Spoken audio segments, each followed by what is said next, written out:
El diario de Eliseo. Autor Juan José Benítez. Parte 35. Un día histórico. El 2 de marzo del año 30, jueves, fue sin duda una de las jornadas más gloriosas en la vida terrenal del maestro, y digo más, uno de los días importantes del planeta. El orto solar se presentó puntual, a las 6 horas 4 minutos y 19 segundos de un supuesto tiempo universal. Cielo azul y un incómodo viento del oeste con rachas fuertes y molestas.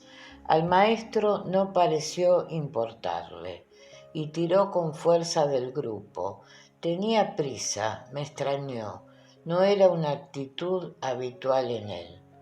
Y hacia la sexta, mediodía, cuando habíamos cubierto casi los 20 kilómetros que separaban Jericó de la aldea de Betania, observamos un reducido grupo de hombres al filo de la senda, bajo un corro de robles tan ancianos como silenciosos. Cuando nos hallábamos a 100 metros, se movilizaron. Hablaron entre ellos, nos observaron, dieron media vuelta y emprendieron una rápida carrera en dirección a la referida aldea de Betania. Eran siervos de Lázaro. Los había visto en otras oportunidades. Imaginé que reconocieron al maestro y corrieron para dar aviso en la hacienda. Pero me pareció raro. ¿Por qué salieron a la carrera? ¿Por qué no esperaron la llegada de Jesús? El Galileo continuó rápido con sus largas zancadas. Minutos después, al salir de un recodo del camino, nos dimos de cara con Marta, la hermana mayor de Lázaro. La acompañaban 6 o 7 criados. Eran los que habíamos visto bajo los árboles. La mujer vestía de blanco riguroso, de los pies a la cabeza, tal y como exigía el luto. Los cabellos negros aparecían recogidos y los ojos, siempre observadores, se presentaron opacos, escoltados por oscuras y aparatosas ojeras. El maestro levantó la mano izquierda y la caravana se detuvo. Al reconocer al rabí, Marta salió a la carrera y se arrojó a los pies del Hijo del Hombre y entre lágrimas exclamó: Maestro, de haber estado aquí, mi hermano no hubiera muerto. Jesús la tomó por los brazos y la obligó a levantarse. La mujer intentó sonreír, pero no pudo, y el hilo de oro que sujetaba los dientes brilló fugazmente. El silencio hacía daño. Ten fe, replicó el rabí, tu hermano resucitará. Entre sollozos la mujer respondió: sé que se levantará en la resurrección del último día, y sé también que el Padre Azul te concederá lo que le pidas. Jesús de Nazaret colocó sus manos sobre los hombros de la aturdida mujer y proclamó solemne: yo soy la resurrección y la vida. El que crea en mí, aunque muera, vivirá. El que crea en mí, nunca morirá. Marta, ¿crees esto? La mujer se secó las lágrimas y asintió con la cabeza. Después aseguró: sí, creo, Señor. Desde hace tiempo sé que eres el Mesías libertador de nuestro pueblo. Marta se percató del error y rectificó: sé que eres el Hijo de Dios vivo, el que tiene que venir a este mundo. El maestro sonrió levemente y preguntó por María, la otra hermana de Lázaro. Marta explicó que se hallaba en la casa desolada.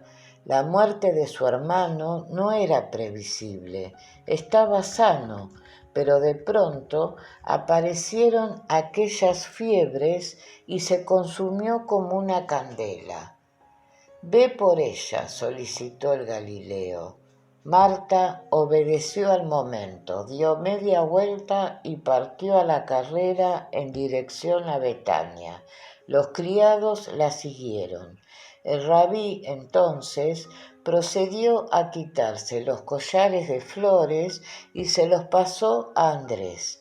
El jefe de los íntimos señaló la pradera que se abría allí mismo a uno y a otro lado de la senda y sugirió al Hijo del Hombre que acampásemos en aquel lugar. Nos encontrábamos a medio kilómetro de la aldea y Andrés comentó acertadamente: no es buen momento para alojarse en la hacienda de Lázaro. Jesús y el resto reconocieron que el jefe de los discípulos hablaba con razón, y la propuesta fue aceptada. Minutos después, Felipe acomodó el reda en la pradera y los seguidores iniciaron el habitual trajín: acomodo de las tiendas de pieles, instalación de la cocina de campaña, provisiones, búsqueda de leña y de agua. Y hacia la octava, 2 de la tarde, vimos llegar a María. Lo hizo a la carrera y nerviosa. El viento racheado hacía volar la túnica blanca y dejó al descubierto unas piernas bellísimas. El cabello, recogido en un moño, terminó derrotado y la espesa y larga mata de pelo negro flotó al viento. El cutis, habitualmente aceitunado, aparecía pálido y se repitió la escena. La mujer se arrojó a los pies de Jesús y entre lágrimas y gemidos exclamó: Maestro, de haber estado aquí, mi hermano no hubiera muerto. Y en eso llegaron Marta, los sirvientes y alguien más. Pardiez, yo los conocía. Eran algunos de los fariseos que se habían rasgado las vestiduras en las proximidades de la ciudad de Pella. ¿Qué hacían allí? Imaginé que eran amigos o conocidos de la familia. Sinceramente, no me gustó. Jesús alzó a María y acariciando los cabellos de la mujer preguntó: ¿dónde está? Pero María permaneció muda. Los profundos ojos negros se hallaban ausentes. El dolor la mantenía sometida.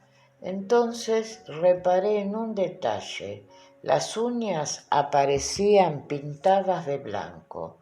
Y Marta respondió al rabí: ven y verás. El maestro reclamó la presencia del atabá. Después me hizo una señal para que lo siguiera. Así lo hice. Olvidé el montaje de la tienda y me fui tras ellos. Estábamos muy cerca del gran suceso. Yu y Sapar, el negro de la voz de trueno, el que fue sanado por aquella extraña fruta, me vieron caminar tras el Galileo y las hermanas de Lázaro y se unieron a este explorador. Y lo mismo hicieron otros 2 Yidín, evangelistas, María, la de Magdala, que se encontraba muy cerca. Comprendió que algo sucedía y tiró de Nasanta, la negrita, uniéndose al grupo. El resto continuó en la pradera, montando el campamento. Al alcanzar Betania sucedió algo que, en un primer momento, no me pareció importante. ¿Cómo no me percaté? Ya lo creo que lo fue. Los malditos fariseos que nos acompañaban doblaron a la derecha y con prisas y se encaminaron hacia Jerusalén. La ciudad santa se encontraba a 3 kilómetros escasos. Aquellas prisas me parecieron raras, pero, como digo, no estuve listo. Pronto lo lamentaría. ¿Estoy muerto? Marta, María y los sirvientes nos guiaron por el jardín hasta un peñasco negro que se alzaba a cosa de 400 metros de la casa entre frutales. El viento seguía fuerte y empecinado. En aquella roca de 10 metros de altura habían practicado una gruta. Ahora aparecía tapada con una enorme rueda de molino de 2 metros de diámetro. Calculé que podía pesar 1 tonelada, como poco. Estábamos ante la cripta funeraria de la familia. Allí yacían los cadáveres de los padres de Lázaro. A ambos lados de la peña corrían sendos muros de cerramiento de la finca, pura piedra. Rondaban el 1,5 metros de altura. Al llegar a la cripta, María sufrió una nueva crisis y cayó a los pies del rabí sollozando. Se hizo un pesado silencio, apenas roto por los alaridos del viento entre las ramas de los almendros. Observé a los que rodeaban al maestro, la Tabá, Marta, los siervos, Yu, Zapar, los 2 evangelistas, la de Magdala, Nasanta y el resto de los amigos de la familia miraban sin ver. Nadie imaginaba lo que estaba a punto de suceder. Conté 40 personas. Como digo, a algunos no los conocía. Era la nona, aproximadamente 3 de la tarde. Faltaban 2 horas y media para el ocaso. De pronto descubrí una solitaria lágrima en la mejilla derecha del Galileo. Rodaba brillante y despacio hacia la barba. El viento arreció como si supiera, y uno de los desconocidos susurró: «¿Ved cómo lo quería?». Y otro exclamó: «Pero, si abrió los ojos a los ciegos, ¿por qué no impidió que este hombre muriera?». Y siguieron hablando en voz baja entre ellos. «Si tenía en tal estima a Lázaro», murmuró un tercero, «¿por qué no ha salvado a su amigo?». ¿De qué sirve curar en la Galilea a los extraños si no puede salvar a los que ama? El maestro levantó a María y la abrazó. Ambos lloraron durante 1 minuto largo. El viento mezcló los cabellos y los sentimientos, y el Hijo del Hombre, secándose las lágrimas, retiró suavemente a María y ordenó: «Retirad la piedra». Marta, atenta, se acercó a Jesús y preguntó en voz baja: «¿Debemos mover la muela totalmente?». Creí entender. Marta pensó que el Galileo deseaba ver a su amigo por última vez y estimó que quizás era suficiente con mover la roca unos centímetros, de manera que el rabí pudiera asomarse a la cripta. En otras palabras, la mujer seguía sin comprender cuáles eran las intenciones de Jesús. El rabí no respondió y Marta insistió: «Mi hermano murió hace 4 días, ya huele, la descomposición se ha iniciado». Para los judíos, como fue apuntado en los diarios de Jasón, la muerte era la separación de alma y cuerpo, pero esta disociación no tenía lugar de forma efectiva hasta el tercer día. En esos momentos, cuando el alma era arrastrada al Seol, algo similar al Hades de los griegos, aparecieron las cuadrillas cadavéricas y se iniciaba la putrefacción. Los 5 sirvientes que se habían situado junto a la muela dispuestos a empujar esperaron órdenes. ¿Qué debían hacer? Y el maestro, aproximándose a la roca circular, exclamó: ¿No os dije desde el principio que esta enfermedad no era mortal? ¿No estoy aquí para cumplir mi promesa? ¿No he dicho que si creéis veréis la gloria del Padre Azul? ¿Por qué dudáis? ¿Cuánto tiempo necesitáis para creer y obedecer? Marta miró al Galileo y sin más ordenó a los criados que retiraran la piedra. Los sirvientes empujaron y la muela fue rodando y gimiendo sobre el canal de deslizamiento. El viento se asomó a la caverna y ululó. 2 o 3 minutos después, la cripta quedó al descubierto. Era una cueva conquistada a la roca a base de machetazos. Allí reinaba la oscuridad. El maestro entonces levantó los ojos hacia el azul del cielo y clamó con gran voz: Padre, agradezco que hayas oído mi ruego. Sé que siempre me escuchás, pero a causa de los que están junto a mí, hablo contigo para que crean que me has enviado y sepan que intervienes conmigo en el acto que nos disponemos a realizar. El silencio era total, apenas roto por los quejidos del viento y los vuelos negros de las golondrinas. Jesús clavó la rodilla izquierda en el suelo, se asomó a la cueva y gritó: Lázaro, acércate. Mi corazón palpitaba con fuerza. Nadie sabía qué iba a suceder. Miré hacia la cripta y distinguí un cadáver envuelto en una sábana blanca con las manos y los pies amarrados. Reposaba en un coquín, uno de los nichos inferiores. ¿Cómo explicarlo? La negrura de pronto desapareció y la cueva se vio inundada por una tenue luz azul. Yo conocía esa luminosidad, la había visto en otras curaciones y prodigios, pero la luz se extinguió al momento. No sé cuánto pudo durar, quizás 3 o 4 segundos, no más.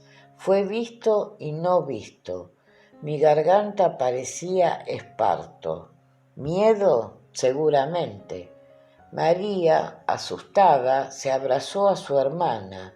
Todos retrocedimos atemorizados. Algo estaba pasando en la cripta. Fue entonces cuando caí en la cuenta. El fuerte viento había cesado. Los pájaros desaparecieron. No había ruidos. Todo se detuvo, incluidos los corazones. El maestro entonces dio un paso atrás. En la boca de la caverna se presentó un bulto blanco. María, la hermana de Marta, lanzó un chillido y cayó desmayada. Alguien, cubierto con un lienzo, trataba de ascender por los peldaños que daban acceso a la gruta. La gente, aterrorizada, huyó. Solo María, la de Magdala, y Marta, situadas a 1 metro por detrás de Jesús, permanecieron inmóviles. Pardiez, qué mujeres. Me fallaban las fuerzas, pero resistí. Estaba siendo testigo de un hecho único y excepcional. Y el bulto continuó subiendo por los breves escalones, ayudándose con las rodillas y los codos. Se le oía respirar con intensidad. Jesús comprendió las lógicas dificultades del bulto y recomendó a Marta que se acercara y retirara la sábana, pero la mujer, pálida y llorosa, dudó. Fue la de Magdala, no Marta, la que dio el primer paso. Se aproximó al bulto y procedió a soltar las ligaduras de las muñecas. Lo que le contaron a Jasón fue una versión interesada. María Magdalena, qué gran mujer. Marta reaccionó y de inmediato se unió a la de Magdala y liberó a su hermano del lienzo. Lázaro, blanco como la cal, tenía los ojos muy abiertos. Miró hacia la piedra circular y súbitamente preguntó a su hermana: ¿Estoy muerto? El maestro rió con ganas, liberándonos en parte de la gran tensión, y mientras Marta intentaba explicar a Lázaro qué le había sucedido, Jesús se inclinó sobre María, la hermana de Lázaro, la alzó y caminó rápido hacia la casa. La mujer seguía desmayada, y el viento y las golondrinas retornaron al jardín de Lázaro. Par 10. Aquel hombre llevaba 4 días muerto. ¿Cómo lo hizo? ¿Cómo lo regresó a la vida? Sí, reconocí en mi interior, aquel hombre era un Dios. Aquellas malditas masas. No sé por qué permanecimos en aquel lugar, pero eso, ¿qué puede importar ahora? ¿Sentimos curiosidad? Probablemente. La cuestión es que, tras la marcha de Jesús, Lázaro y el resto, el chino y yo, decidimos entrar en la cripta funeraria. Zapar y los otros 2 evangelistas, cuyos nombres no recuerdo, continuaron junto a la piedra circular inspeccionándola. Recorrimos la breve galería asomándonos a los sepulcros, pero pronto comprendimos que aquella inspección no tenía sentido. El verdadero objetivo a quien debíamos interrogar era Lázaro. Qué estúpidos fuimos, qué demonios hacíamos allá. Y cuando nos encaminamos de nuevo a la boca de la gruta, oímos voces. Al salir vimos al rabí. Corría hacia nuestra izquierda, hacia el muro de cerramiento de la hacienda. Le seguía la tabá muy cerca y también a la carrera. ¿Qué sucedía? ¿Por qué corrían? Y ante nuestro desconcierto, el maestro saltó el muro limpiamente.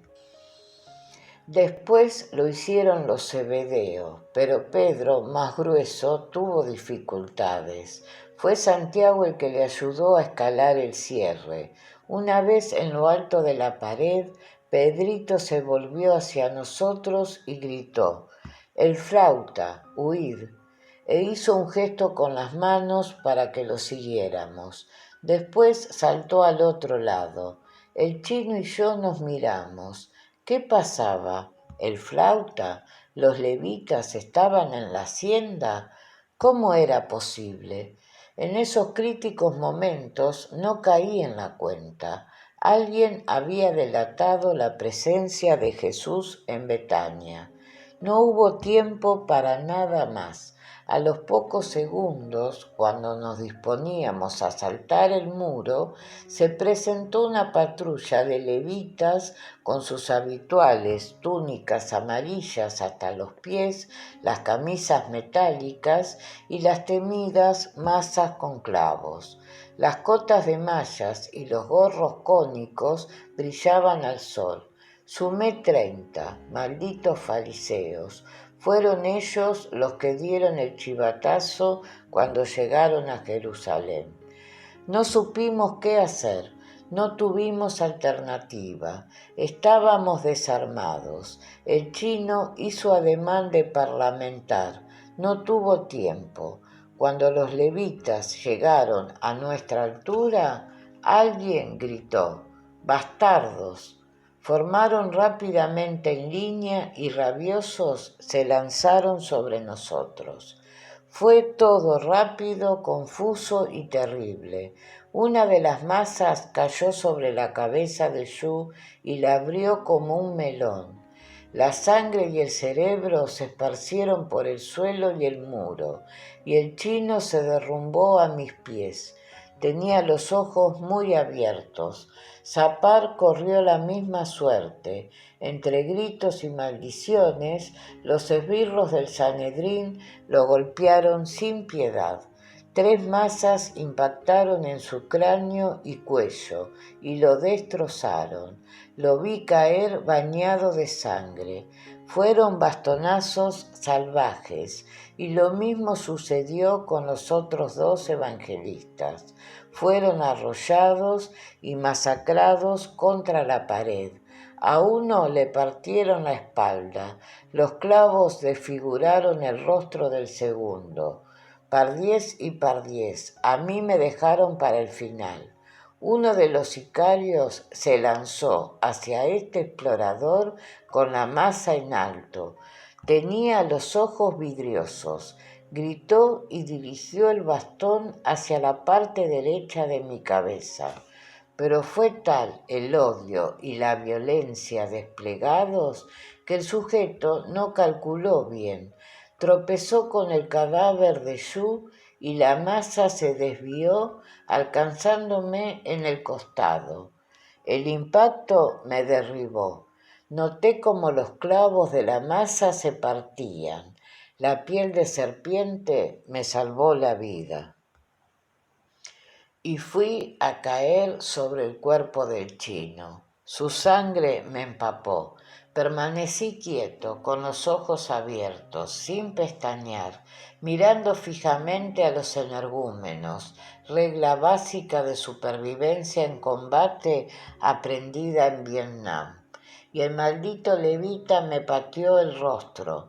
Resistí sin mover un músculo, y el sujeto, pensando que había terminado conmigo, se alejó. Entraron en la cripta, la registraron entre voces y blasfemias, y salieron de nuevo pisoteándonos. Después saltaron el muro de cierre de la finca y desaparecieron. Y regresó el silencio, un silencio doloroso. El cielo aparecía azul y triste. No volví a ver las golondrinas y pensé: Yu está muerto. ¿Es esto una pesadilla? No sé cuánto tiempo permanecí sobre el cadáver de Yu. La sangre caliente tenía un sabor dulce. Él era dulce. Finalmente llegaron Marta y la servidumbre. Oí nuevos gritos, alguien clamaba: «Están todos muertos». Me incorporé como pude y me rescataron. Presentaba la túnica, el rostro y las manos llenos de sangre. Eso les hizo pensar lo peor, y me trasladaron a la casa entre 4. En la hacienda todo era confusión y lágrimas.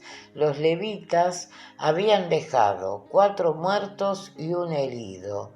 Marta y la de Magdala me desnudaron, inspeccionaron mi cuerpo y llegaron a la conclusión de que solo había sufrido la fractura de 2 costillas. Tuve suerte, sí, pensé, mucha suerte. Creí que me volvía loco. Yu estaba muerto. Mi amigo había fallecido. ¿Por qué el mayor no mencionó la fuga del Galileo en sus diarios? ¿Por qué nadie le habló de aquellos muertos? Pero la jornada no había terminado. 4 almendros en flor. Esa noche nadie durmió en la hacienda de Lázaro. La alegría por la resurrección del amigo del Maestro se vio empañada por la matanza de los seguidores del Rabí. Nadie lo mencionaría en los textos evangélicos como otros hechos. Y ahora me pregunto, ¿por qué la vuelta a la vida de Lázaro, un suceso extraordinario, solo es mencionado por Juanito Cebedeo? María, la de Magdala, y la santa abandonaron la finca al despuntar el alba y regresaron al campamento. De inmediato, según averigüé después, Andrés dispuso la partida y se dirigieron al meandro Omega. Allí, imaginaron, se reunirían con el Galileo y la Tabá. Ese mismo viernes, 3 de marzo del año 30, Yu y los evangelistas fueron sepultados al pie de los almendros en flor, en la hacienda de Lázaro. La decisión fue de los 3 hermanos. No convenía trasladar los cadáveres. No lloré, no tenía lágrimas, solo rabia y deseos de venganza. Lo sé, lo contrario a lo que predicaba Jesús de Nazaret. Y a eso de la sexta, mediodía, una docena de fariseos se presentó en la casa de Lázaro. Interrogaron a las hermanas y a los siervos. Lázaro no se prestó al interrogatorio, es más, no quiso ver a los enviados del Sanedrín, y los tipos se fueron con una duda. ¿Era cierta la resurrección? La noticia, como es fácil imaginar, se propagó a gran velocidad por Jerusalén y toda la Judea. El hacedor de maravillas se había superado a sí mismo y había devuelto a la vida a un muerto. La gente, desconcertada, empezó a reunirse frente a la finca y a exigir la presencia de Lázaro. Aquello se complicaba por momentos. Algunos pretendían que el rabí acudiera a los sepulcros y levantara a no sé cuántos fallecidos. ¡Qué locura! Pero las castas sacerdotales no se dieron por vencidas, y a la 4:10 de la tarde regresaron los fariseos. Traían una orden. Los acompañaban los aborrecibles levitas. La orden reclamaba la presencia de Lázaro y las hermanas en la sala de las piedras talladas en el Sanedrín en Jerusalén. No tuvieron más remedio que marchar escoltados a la ciudad santa. El gentío se fue tras ellos. Entrada la noche, Lázaro y las hermanas retornaron a la hacienda y no se informaron. El alto tribunal los interrogó. Al principio no les creyeron, se burlaron de los 3. Obligaron al resucitado a desnudarse, lo examinaron, discutieron, casi todos conocían a la familia y sabían que había muerto. Finalmente fueron despedidos con malas caras. Aquella fue otra noche agotadora. Hacia la segunda vigilia, 2 de la madrugada, llamaron a la puerta. Nuevo susto. Eran Nicodemo y otros fariseos seguidores del Maestro, y explicaron: Lázaro debía huir. El Sanedrín se había reunido en secreto tras el interrogatorio a los hermanos y decidió ejecutar a Jesús de Nazaret y a Lázaro. Era la primera vez que los sanedritas condenaban a alguien sin juicio previo. Estaban rabiosos. No podían permitir que el Galileo siguiera utilizando sus poderes. La nación entera, eso dijo Nicodemo, estaba amenazada.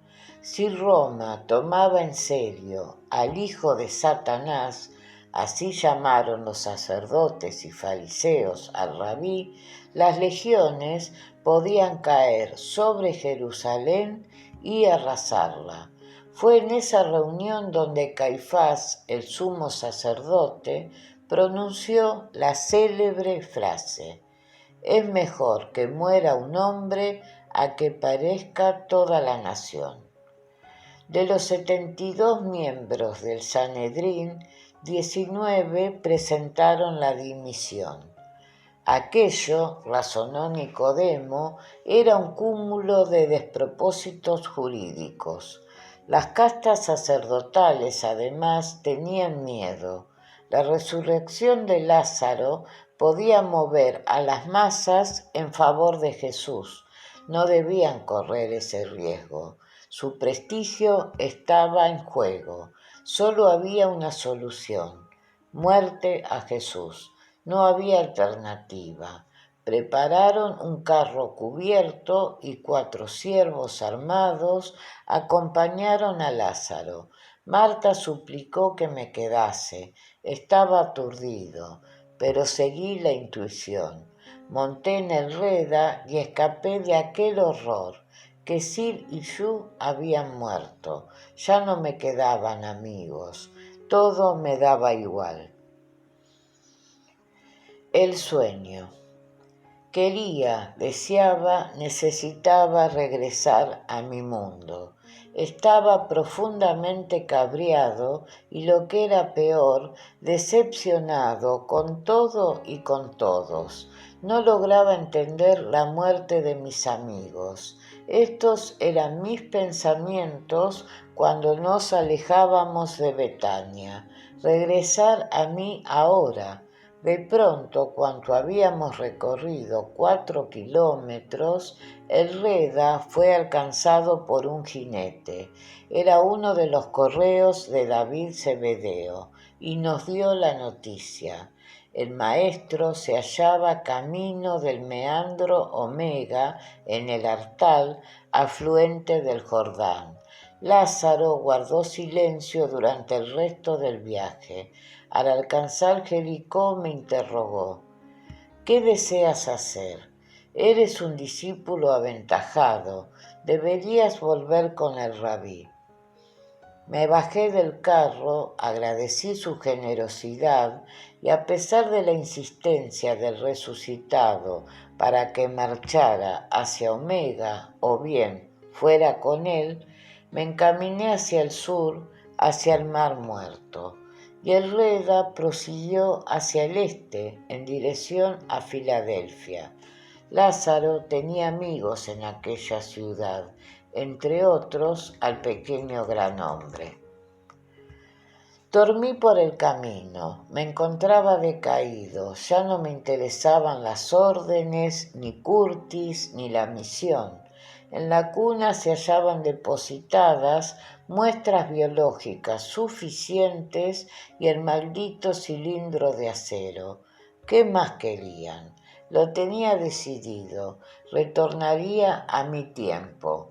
No sentía interés por el hombre Dios. Me había decepcionado. ¿Cuántas estupideces puede llegar a pensar una persona desesperada? Al día siguiente, sábado 4 de marzo del año 30, me encerré en la cuna y lo dispuse todo para el retorno al siglo XX. Propulsaría la nave hasta el centro del lago, la sumergiría 1 centenar de metros y Santa Claus llevaría a cabo la inversión de masa. Después me comunicaría con el general. Luego ya veríamos. Las imágenes de Quesil y Yu me acompañaban constantemente. Pardiez, ¿qué había sucedido?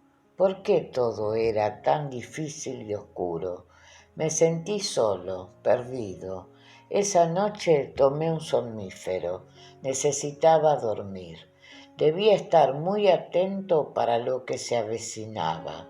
La intuición volvió a tocar en mi hombro. Atención, pero no comprendí.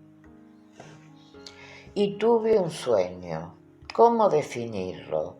Especialmente vivido y real. Esto es lo que recuerdo. Era de día.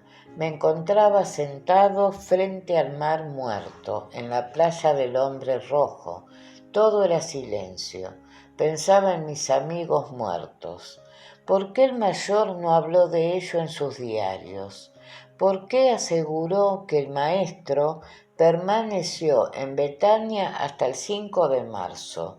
Supuse que se trataba de otro error intencionado en la narración, un error de segundo grado o sencillamente ¿fue engañado? Y en esas estaba cuando de pronto escuché una especie de zumbido. Sonó a mis espaldas. Era como miles de abejas. Volví la cabeza y quedé atónito. ¿Qué era aquello? ¿De dónde había salido? En el sueño me encontraba en marzo del año 30. Eso era imposible. A cosa de 50 metros sobre la sal flotaba una esfera negra y brillante. Era enorme. Podía tener un diámetro de 40 a 50 metros. Se balanceaba suavemente. Estaba claro que el zumbido procedía de aquella cosa. La repasé, pero no descubrí motores o toberas o ventanillas. Nada. La esfera, extraordinariamente lisa, tenía una característica sorprendente. Al fijar la mirada en un punto de la superficie, no importaba cuál, veía surgir un rayo con los colores del arco iris y curvo. Me froté los ojos en el sueño, pero seguí viéndola y continué percibiendo los rayos de colores. Yo conocía esa esfera, la había visto en algún sitio, y de pronto vi aparecer al astronauta. No sé por dónde salió, no vi escalerillas ni puertas. Dio unos pasos hacia mí y se detuvo. Era Jasón. Reconocí sus cabellos blancos a través de la escafandra. Vestía el traje especial, el que usábamos en las inversiones de masa. ¿Qué hacía allí?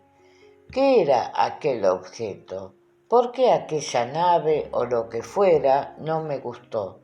Me puse en pie y traté de caminar hacia él. El mayor extendió los brazos con las palmas de las manos abiertas e indicó que me detuviera. Entonces oí su voz. Llegó 5 por 5, fuerte y clara.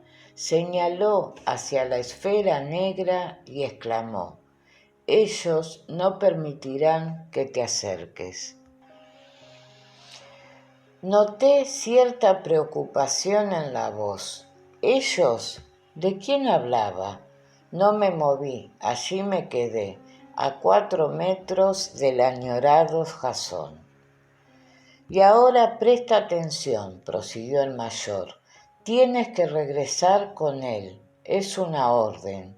Sil y Yu lo merecen. Yo lo merezco. El mundo lo merece y lo necesita. Regresa con el maestro. Fin del sueño. Desperté sudoroso y sobresaltado. ¡Qué sueño tan real! Yo había visto aquella nave esférica, o no era una nave.